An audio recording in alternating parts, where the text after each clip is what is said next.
Para quem já estava com saudade das operações da Lava Jato acordando o país às sextas-feiras, hoje teve. A Polícia Federal prendeu de novo os empresários Joesley Batista e Ricardo Saúde e o vice-governador de Minas Gerais e ex-ministro da Agricultura de Dilma Rousseff, Antônio Andrade, do MDB. O foco da operação são desvios no Ministério da Agricultura e também com a participação de deputados federais e estaduais. A operação tem como base a delação do doleiro Lúcio Funaro, apontado como operador do MDB.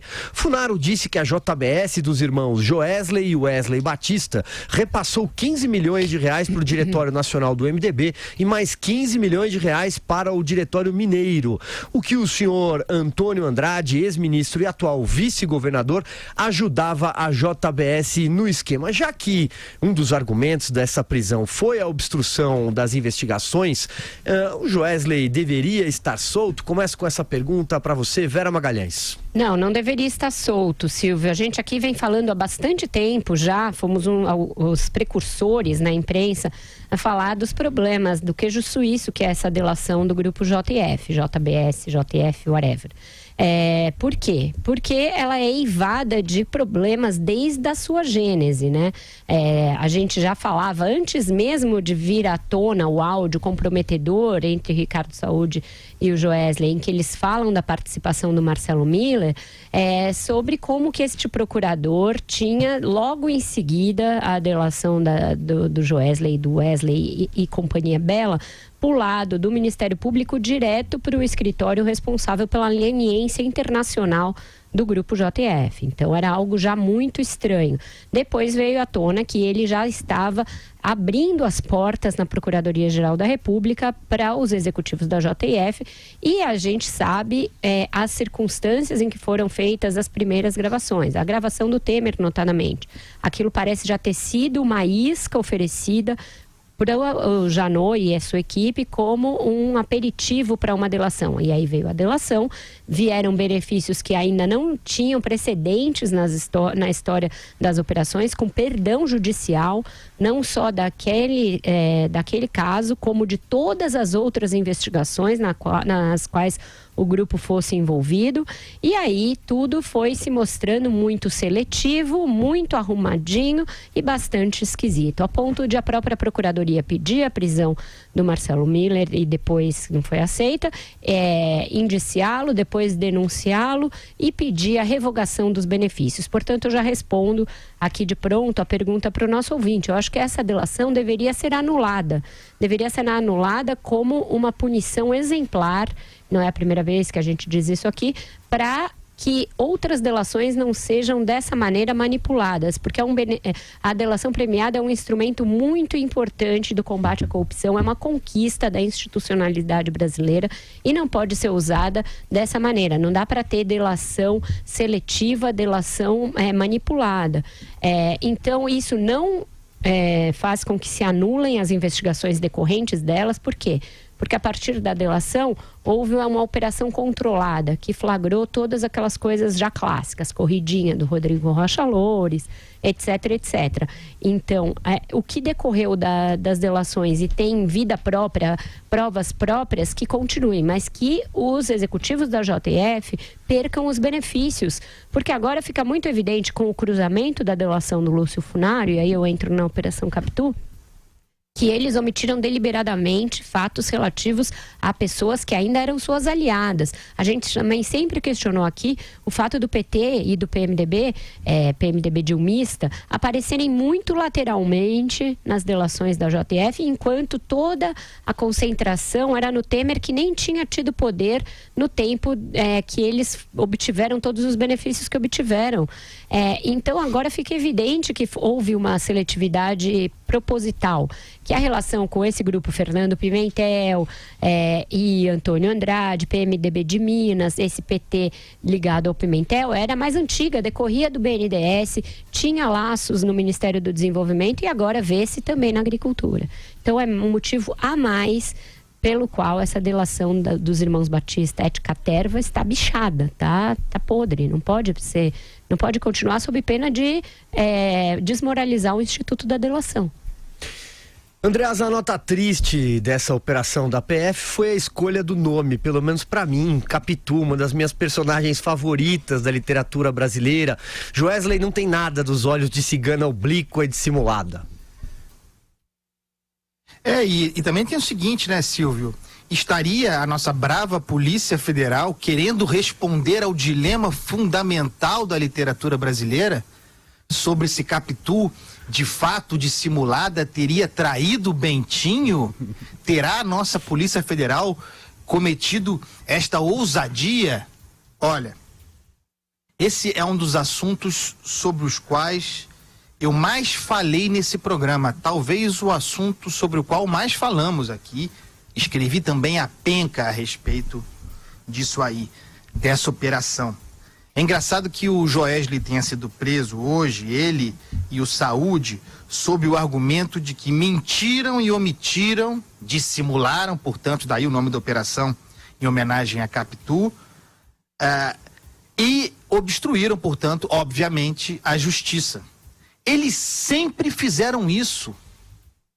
Esse é o motivo fundamental, fundador, porque essa delação e o modo como ela foi firmada, assodadamente, sempre foi um equívoco.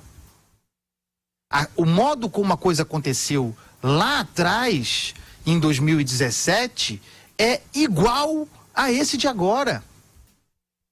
O Rodrigo Janot agindo assodadamente, a obscura história de Marcelo Miller, muito tratada aqui, e o modo como, com todas as vênias, o ministro Edson Fachin recebeu uma espécie de despachante do Ministério Público, o ministro do Supremo, carimbou, chancelou, homologou a delação sem maiores estudos, sem maiores filtros. Por exemplo, sem haver periciado as gravações do Temer. Aquele flagrante armado pelo Joesley Batista. Mas isso já é outra história. Naquele acordo, o Joesley Batista tinha imunidade. Perdão judicial e imunidade. De modo que, prevalecendo aquilo, e quase prevaleceu, o sujeito estaria hoje livre, fora do Brasil, provavelmente. Graças àquele equívoco, e eu estou usando a palavra equívoco, cometido por Janot e Fachin e outros, hein? E aplaudidíssimo. Sempre foi para mim, e continua sendo, obscuro como esse grupo empresarial pode ter crescido como cresceu, artificialmente, barbaramente, bizarramente, na lógica dos campeões nacionais, ao longo dos governos petistas de Lula e Dilma. E, no entanto, na hora de delatar, Lula e Dilma e o PT, portanto, não aparecem e continuam não aparecendo, aparecem lateralmente. Não que o PMDB, MDB, seja lá o que for esse troço, seja santo, não é. Mas o Temer era vice-presidente da República, ele era no melhor cenário coadjuvante nessa trama. E, no entanto, o PMDB continua sendo protagonista dessa história. Onde está o PT? Onde está Dilma Rousseff? Esse negócio aconteceu no governo da Dilma Rousseff em 2014 e 2015. O esquema investigado na Operação Capitu. O Janot, nessa época, já era procurador-geral da República. Ele foi de 2003 a 2017. Quem não terá visto a transformação desse senhor? Não sei qual a motivação, mas até o impeachment da Dilma era tranquilão, não tinha flecha. Depois que Dilma sofreu o impeachment, aí começaram os disparos. A história do Janot merece melhor investigação. O Marcelo Miller era subordinado a ele. Essa barbárie aqui aconteceu, jamais investigada por ele, durante o seu tempo de Procurador-Geral da República. E aí? É uma longa história. Esse acordo está pendurado. A Raquel Dodge pediu que fosse feita a rescisão. Continua pendurado, dependendo do Edson Fachin, desde o ano passado, do plenário, aliás, né? Tem que estar dependendo do plenário, porque ele já mandou para o pleno. Está dependendo de colocar debate, mas a participação dele, do Fachin, é muito pouco ativa em relação proativa em relação a esse troço. E nos coloca nessa situação de limbo em que nos encontramos hoje. Aliás, tem uma matéria no G1 da Júlia Dualib excepcional a respeito disso. Como está no limbo, numa espécie de limbo, a defesa dos Batista tenta fazer valer o acordo, para que eles tenham imunidade e não possam ser presos. E há argumentos jurídicos para isso. Tudo porque até agora, desde o ano passado, nós estamos no final de 2018, desde o final de 2017, esse acordo está pairando aí muito estranhamente.